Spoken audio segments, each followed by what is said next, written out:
पता नहीं आपका यह बालकपन कब खत्म होगा, या काल की भांग तुमने झूठे सुख की पी रखी है कद उतरेगी। आप यहां एक कहर भोग रहे हो, चाहे राष्ट्रपति है किसी भी देश का, जीव का जीवन है ये। आज प्रधानमंत्री है, कल मृत्यु हो गया, गधा बन गया, तो खाक सुख है ये। झूठे सुख को सुख का है ये मान रहा मनमोद, ये सकल चबीना काल का कुछ मुख में कुछ को। परमात्मा इतने खाड़े कर रखे आपके लिए, अपने बच्चों को दृढ़ भक्तों को मिलते हैं, उनसे उनको अपना गवाह बनाते हैं। बनारस के अंदर, काशी के अंदर एक दामोदर नाम के बहुत बड़े व्यापारी रहा करते थे, बिजनेसमैन।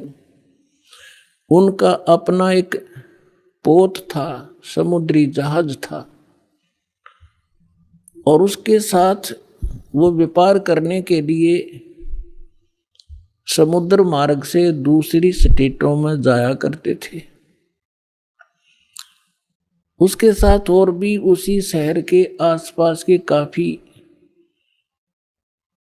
अन्य बनिए लोग भी साथ जाते थे उसके जहाज में किराए पर, और अपना सौदा लाया करते थे। सेठ जी बाहर गए हुए थे और पीछे से उनकी धर्मपत्नी, जिसका नाम धर्मवती था, वो बहुत धार्मिक थी। सेठ दामोदर भी बहुत नेक आदमी थे, भक्ति बहुत विश्वास करते थे परमात्मा। और हमारे हिंदू समाज के अंदर राम और कृष्ण, गणेश और इन भगवानों से ऊपर कोई हमारा इष्ट नहीं था, और ये सभी क्रियाएं हम किया करते थे, जो वो कर रहे थे, जो हम करते हैं वैसे ही वो किया करते थे। उसमें परमात्मा ने के बहुत से शेष हो गए थे और बहुत दुख दूर हो गए थे। एक दिन ऐसे ही उस सेठ की पत्नी धर्मवती के पास एक बहन गई, उसके पास कि बहन हमारे घर पर सत्संग है, आप आ जाओ। तो उसने सोचा चल मेरी ये वो बहन ज्यादा उसके निकट थी और पहले कई बार चर्चा कर रखी थी उसने परमात्मा की। तो कर्मवती ये कहा करती कभी आसपास तेरे आपके गुरुजी आवे तो उसमें बताना, मैं दीक्षा अगर ज्ञान समझ में आ गया तो मैं दीक्षा लूंगी, वैसे नहीं लूंगी। तो उस बहन ने अपना सत्संग करवा लिया और उसको अपनी सहेली को आमंत्रित किया। अपने आत्माओं परमात्मा का ज्ञान ओए होए, और ज्ञान सब ज्ञानड़ी, कबीर ज्ञान सो ज्ञान, जैसे गोला तोब को करता चले मैदान। परमात्मा ने सृष्टि रचना सुनाई। परमात्मा जहां भी नया सत्संग करते थे सबसे पहले सृष्टि रचना सुनाया करते थे, और फिर मालिक की वाणी में उनके शब्द में ज्यादा कसकती आत्मा तुरंत खिंच जाती थी। सारा ज्ञान सुना। धार्मिक देखो पुण्यात्मा होती है ना, वो घनी अटपट नहीं करा करती, सारा प्रमाण सामने। और फिर अग्रम अग्रम तो धर्मवती उस बहन का एकदम सिर गया शरीर। जब सत्संग परमात्मा ने कर लिया 2 घंटे और बैठ गए, 10-20 भगत थे, अपने अपने कहन लागे। तब उसने परमात्मा ने कहा बेटा दीक्षा लेगी। वो कहने लगी महाराज मेरी आत्मा तो मानना है मैं दीक्षा लूं आपकी, मुझे ज्ञान पूर्ण रूप से समझ में आ गया। कुछ तो उस बहन ने कई बार सुना रखा था, और फिर परमात्मा ने फिर उसको सही सुचारू कर दिया। पर भगवान मेरा एक समस्या है मेरे सामने। तो परमेश्वर कबीर जी ने कहा बोल बेटा क्या शंका है वो बता मुझे। कि यूं कहा करें, यूं सुना है मैंने कि जोड़े में नाम लेना चाहिए। मेरा पति गया हुआ प्रदेश में धन कमाने के लिए, और वो आ लेगा तब नाम लूंगी, लेकिन मैं अब मुझे ऐसा लग रहा है कि मैं इस घर से बाहर कदम रखूंगी आपकी झोंपड़ी इस स्थान तक, कि मेरी मृत्यु ना हो जाए। आज मुझे आपके सत्संग से एक एक पल भारी हो गया कि ये जीवन नाश हो रहा है मेरा, तो मैं नाम कैसे लूं? परमात्मा बोले बेटा, ये भ्रम जो इन मूर्खों का पैदा किया हुआ है, तुम एक दिन जन्मे नहीं, एक दिन मृत्यु नहीं होगी। आपके पति आपसे बड़े हों, पहले जन्म हुआ आपका, बाद में हुआ। और दूसरी बात यह है कि अध्यात्म मार्ग में फिर उसने कहा जी मैंने उनसे पूछा नहीं है, और आज तक मैंने कोई भी काम उनसे बगैर पूछे किया नहीं है, और कहीं वो मुझसे नाराज ना हो जाए, मैं पाप की भागड़ ना बन जाऊं। परमात्मा ने कहा बेटा, आत्म कल्याण के मार्ग में किसी से पूछने की आवश्यकता नहीं, और सभी कामों में सलाह ले सकते हो, सभी बातों में। इसमें एक पल भी देर नहीं करनी चाहिए, कोई पाप नहीं लगे। अब वो चाहे नो ठीक, गुरु जी के मुख से जो शब्द सुन लियो फाइनल सच्ची है, महाराज फिर दीक्षा दे दो। अब उसने नाम ले लिया। अब रोज ये मंत्र आप देख रहे हो, ये मंत्र दिया करते दाता सबसे पहले, केवल बीच बीच के 5। अब हम हिंदू इनके ऊपर आरूढ़ थे ही, लेकिन वो मंत्र गलत जाप करे थे। ये मूल मंत्र है इनके। जैसे आपको बहुत बार बताया है, जैसे एक भैंसा होता है या ये बैल होता है, खागड़ जिसने कहे, उसने वैसे कहे जाओ भैंसा भैंसा, कतई नहीं सुने। अरे एक बार न्यू कर दिया हुर्र, वो न्यू देखेगा और भाग उसकी तरफ दौड़ना हो जाएगा। तो उसका अट्रैक्शन है, विवश है उसके उस शब्द से, वो खिंच जाता है। तो ये वो मंत्र है।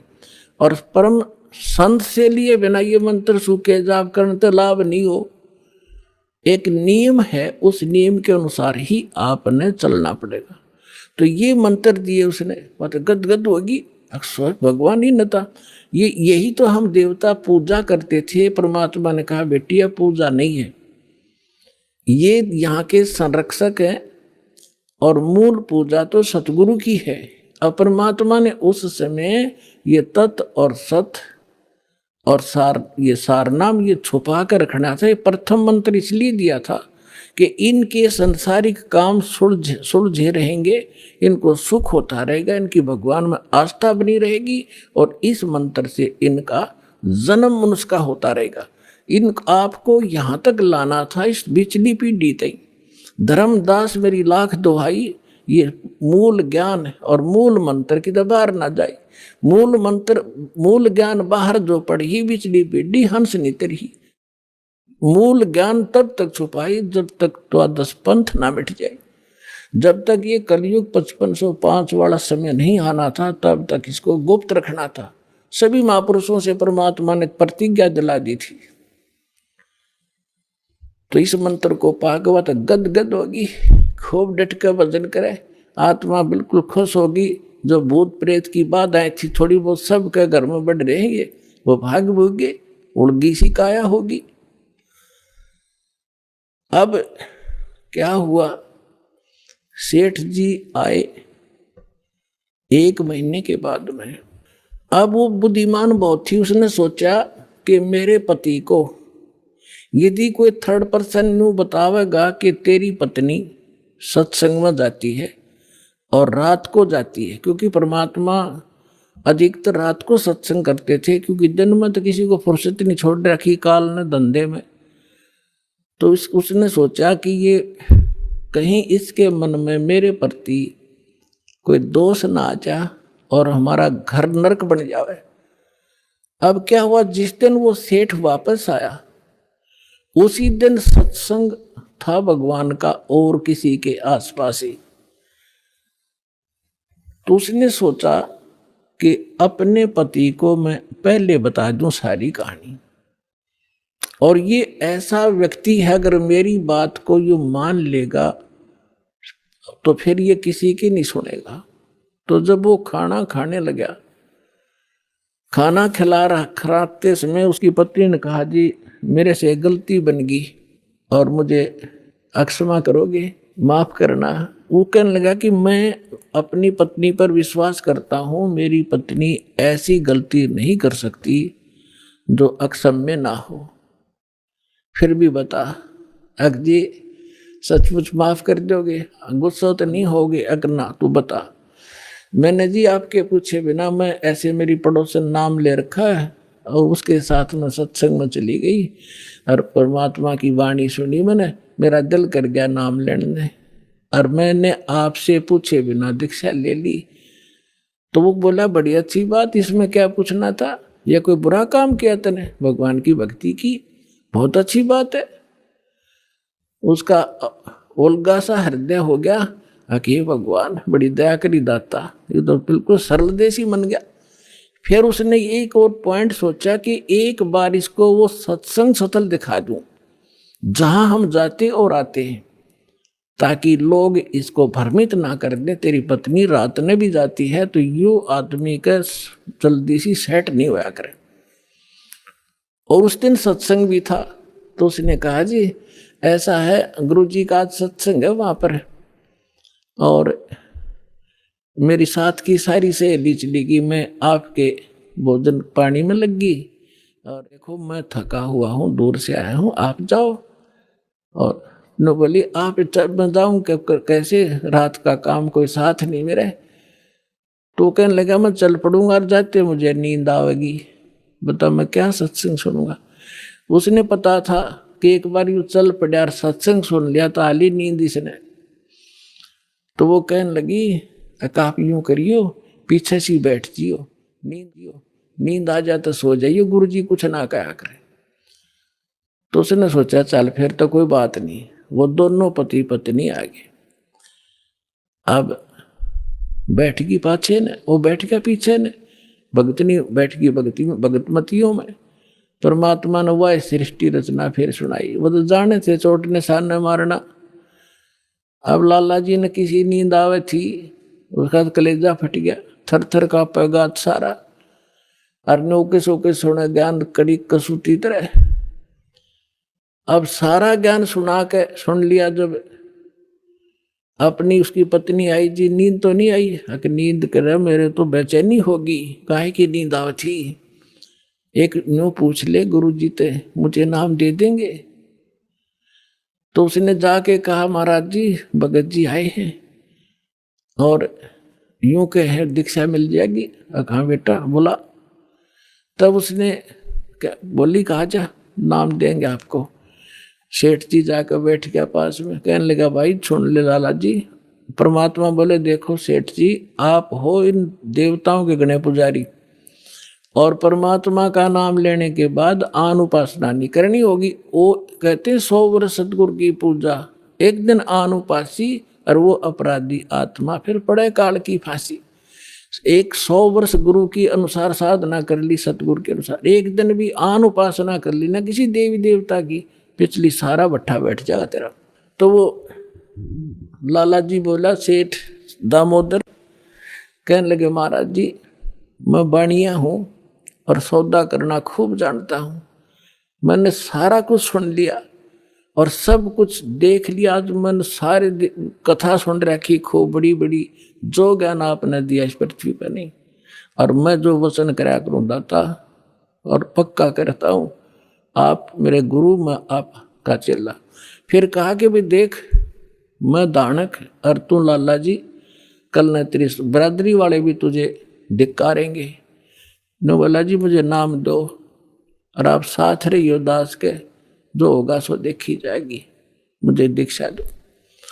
और परमात्मा ने कहा कि और उपासना नहीं करोगे फिर किसी देवी देवता की, नहीं तो नुकसान हो जाएगा। लेकर नाम, और परमात्मा का हाथ से चित्र बनाया करते थे, वहां जो का हाथ से बनाया करते थे, सब जगह मिला करते थे। वो फोटो ले गया, जो विधि बताई थी विधान वो शुरू कर दिया आपने। फिर कुछ दिन के बाद वो कई दिन सत्संग सुने, फिर व्यापार में जाना था तो सभी वो दूसरे व्यापारी भी साथ थे। अब उसने क्या किया, उस जहाज के अंदर उसने अपना एक कक्ष बना रखा था जिसमें सारे देवी देवताओं के फोटो थे, और वहीं अपना घंटी बजाया करता, बैठ कर आरती करा करता, जय गणेश देवा माता थारी पार्वती, ये सारी कथा सारी आरती करा करता। अब उसने क्या किया, जाके पहले सारी मूर्ति उठाई और समुद्र में जहाज था, समुद्र में जल प्रवाह कर दी और एक फोटो परमात्मा कबीर जी का लगा लिया। अब दूसरे जो थे वो लाला जी, उन्हें देखा रहे दामोदर ये देवी देवताओं के फोटो कहाँ गए? तो उसने बताया भाई मैंने दीक्षा ले ली गुरु जी से, और गुरु जी का जो सतगुरु की पूजा करते हैं ना, वो देवी देवताओं की पूजा नहीं करनी होती, इसलिए मैंने वो आदर के साथ जल प्रवाह कर दिया। तो वो सारे कहने लगे रहे तू बट्ठा बैठावेगा, तेरा नाश हो जाएगा, तेने कहाँ एक क्या क्या है ये कबीर, ये धानक एक जुलाहा, इसकी कड़फंटी में आ गया तू, कहाँ बातों में आ गया, तेने देवता छोड़ दिए, राम कृष्ण जैसे बलवान भगवान छोड़ दिए, देखना तेरा क्या होगा। वो बोले भाई कुछ भी हो मेरे साथ, आप अपनी क्रिया करो, मैं आपको ना कहता, आप मेरे पीछे क्यों पड़ गए, मैं अपनी करूंगा, आप अपनी करो। अब उस दिन उसके बाद उसको कबीर कहने लगे कि यू आ गया कबीर, दामोदर कहना छोड़ दिया। ने बोला भाई कुछ भी कहो, थारी भी जी पवित्र हो, भगवान का नाम लेने थे, ठीक है मुझे मालूम है तुम किस विषय से कह रहे हो, कोई बात। अब वो चले गए और सब अपना माल लाद के बच्चों समेत जा रहे थे कुछ तो, क्योंकि 3-3 4-4 महीने वापस आया करते थे। जब वापस आ रहे थे पूरा माल लाद के, और बीच में जब आ लिए समुद्र के, एक भयंकर साइक्लोन उठा, तूफान, समुद्री तूफान 30-40 फुट ऊंचा हो गए, और इतनी 200 किलोमीटर प्रति घंटा की स्पीड से चला करता, जहाज दिखाता निशान भी ना पाओ उस पर कीट पड़ा है। और देख लिया उन नबी, क्योंकि छोटे मोटे तूफान कई बार ऐसे होते थे, उनको पता था ऐसी स्थिति थी बहुत भयंकर होती है। दिन का समय था, उन्होंने देखा तूफान उठ गया भाई, शाम का समय था, बिल्कुल सूर्यास्त होने वाला था। अब इतना भयंकर तूफान उठा, उन्होंने देखा कि तो भाई हो गया, काम बिगड़ गया। और तो थोड़ी बहुत तूफान दूर था, समुद्र में हलचल पहले शुरू होगी और जहाज डगमग करने लगा जो बुरी तरह। अब सारे अपने अपने देवता ने याद करें, कोई राम ने, कोई कृष्ण ने, जो भी जिसका इष्ट था, और दामोदर शांत बैठे। अब सब घबरा रहे थे, घिगी बंदगी, बच्चे मरे, सारी संपत्ति का नाश हुआ था। तो वो कहने लगे दामोदर आप क्यों नहीं अर्ज करते अपने गुरुजी से कि मैं क्या करूँगा, मेरा गुरुजी तो गरीब सा व्यक्ति है, मेरे भगवान, और आपके इसे ताकतवर भगवान जिन्हें पहाड़ तक ठा लिए, आप बच्चों जोड़ा मैं बच जाऊंगा, आप कर लो अपनी अर्ज। जब उन्होंने देखा कोई जतन काम नहीं कर रहा, उनमें एक वृद्ध लाला जी था, नो क्या कर भाई, क्या अगर सतगुरु का भगत तगड़ा हो से आप एक वे अर्ज कर दो। नो बोला तुम बैठ जाओ, कदे बीच में फिर नो को महाराणे ने सुन ली थी, अग बैठा को नहीं जाता, तू कर लिया रजम बंद हो जाते। तब परमात्मा खड़ा होकर दामोदर ने कहा था, हे परमात्मा आपका ज्ञान समझ में आ गया, और मैंने आपकी महिमा इनका आगे घड़ी गा रखी है, और दाता मुझ नीच के, ठीक है आप तो समर्थ हो, सक्षम हो, कुछ भी कर सकते हो, अगर आज कोई ऊक चूक होगी मुझ नीच के कारण होगी, मेरे में कोई त्रुटि होगी, मैं आपकी मर्यादा ठीक नहीं कर पाऊंगा, हे परमात्मा आपकी बेइज्जती का कारण ये दास बनेगा। न्यू कह बेहोश हो गया, अर्ध से पुकार के, इस बात ने सोच कर मैं तो बहुत क्या करता, परमात्मा न्यू कर दिया, उसका न्यू कर दिया, उसके ऐसे कर दिया। इतने समय में अंधेरा हो गया, रात के 8-9 बज गए, और तूफान ऐसे बैठ, चांदनी रात्रि थी, ऐसे बैठ गया जैसे छाड़ा सा वहीं का वहीं, नो का नो धरती।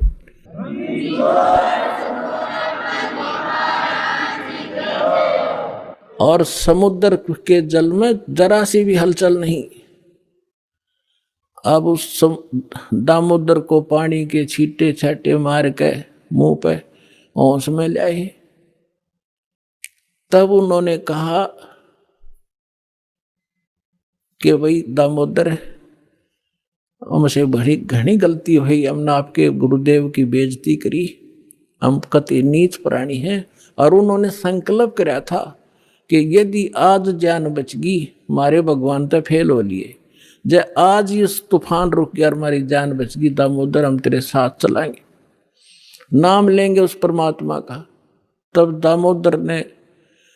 दामोदर को कंधे पे बैठा लिया उन लालाओं ने।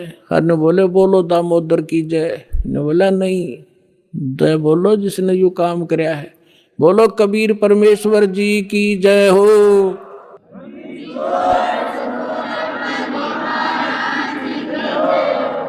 अब उधर से परमात्मा उसी दिन रात्रि में सत्संग कर रहे थे 7-8 बजे सी, और सर्दियों का मौसम था। अब कुछ भक्त सामने आसपास बैठे थे। एकदम परमात्मा ने क्या किया, ऐसे मुंह पर कर नो हाथ फेर कर ऐसे झटका दिया। आसपास के बैठे भक्तां के छींटे लगे। उन्होंने सोचा भी पसीने कैसे आगे सर्दी में, गुरुजी आपके पसीने आगे? तो पर वो बोले ना भाई, पसीने को नहीं आए। और क्या था, ये पानी कहाँ से आ गया? कि मेरे भगत का जहाज डूबा था। दामोदर सेठ नहीं था, भी नाम लेकर गया था। हाँ जी हाँ जी, उसका जहाज डूबा था भाई। अब वो उसने बचा कर आया हूं मैं। अब वो भगत सोच रहे थे अब भाई, अब क्योंकि हम भक्ति अवश्य करते हैं लेकिन विश्वास दृढ़ नहीं होता। और परमात्मा कहते हैं कहा हो तो हरि नाम से, जब मन में नहीं विश्वास, बिना विश्वास के जो भक्ति करते हैं वो सफल नहीं होते हैं। तो वो कच्चे से थे और मन में उनके न्यू थी, ऐसे ही शब्द गा रहे थे, ज्ञान सुना रहे थे, पसीने आगे होंगे, हमारे सामने बैठे और वहां कैसे समुद्र में जहाज बचा के आए हैं, वो तो बात कही आई हुई। अब वहां से जब वो चलकर आए सेठ, 1-2 दिन और लग गया उन्होंने। उस दिन फिर सत्संग हो रहा था। वो पहले अपने घर गया, घर जाकर पता चला कि मेरी धर्मपत्नी भी उड़े जा रही सत्संग में गई हुई है। और सारे वो सेठ ने बोले पीछे घर जावांगे, और सारे बच्चा ने साथ ले रहे। पहले अब परमात्मा का उपदेश लेंगे जब घर बढ़ाएंगे। अब हमारा बाकी आज का जीवन, आज के बाद का जीवन उनका ही हमारा। और सारे वहां चलेंगे, सीधे वहां 15-20 लाला जी और उनका परिवार। अब क्या हुआ, अब उधर सत्संग चल रहा था और वही भगत मिले जुले से वो आया करते उस क्षेत्र में, तो सारे वही बैठे। और पीछे तय क्या हुआ, वो सारे के सारे जाकर बाहर खड़े हो कहने जय हो पाबंदी छोड़ कबीर साहब की, जय हो भगवान कबीर साहब की। परमात्मा बोले रे बाहर कौन शोर कर रहा, पता करके आइयो।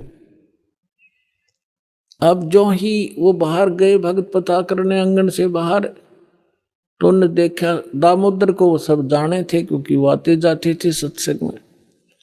तो उन्होंने आकर बताया जी दामोदर सेठ आ रहा, लाला जी हैं सेठ हैं और आपका दर्शन करना चाहते हैं। बोला बुला लो भाई, क्या बात होगी। वो सारे आगे चरणा में पड़े, दंडोत प्रणाम करें, हे भगवान आपने दया कर दी, हमारे जीवन रक्षा कर दी। परमात्मा हमसे बहुत भूल हुई, हमने बहुत गलती की, आपके भक्त को बहुत सताया, टॉर्चर किया, इसको माफ करो हम अपराधियों को। भगवान आपने हमारी जान बचा दी, हमारा जहाज डूबता आपने बचा दिया। परमात्मा बोले क्या कह रहे हो भाई। और परमात्मा चाहो थे जिनका मन में शंका थी, वो उनका भ्रम निवारण करने के लिए एक सच बताओ सारी कहानी क्या हुआ था, कि भगवान ऐसे ऐसे हो गया था। हमने अपने सारे जंतर मंत्र कर लिए थे, कोई राहत नहीं मिली। फिर हमने आपके भगत आराध करी थी, इसने आपको पुकारा के मंत्र पर डायू दाने, यो बेहोश हो गया आपको पुकार के। तब कहा बेटा मैं ही वहां पहुंचा था और आपकी रक्षा करी थी, और आपका अब सौभाग्य है कि आपको इस संकट आपके लिए वरदान से दोगा कि आपके समझ में आ गई और आप यहाँ आगे दीक्षा लो और अपना कल्याण कराओ। सभी ने नाम लिया, उनका कल्याण हुआ। बोलो सतगुरुदेव।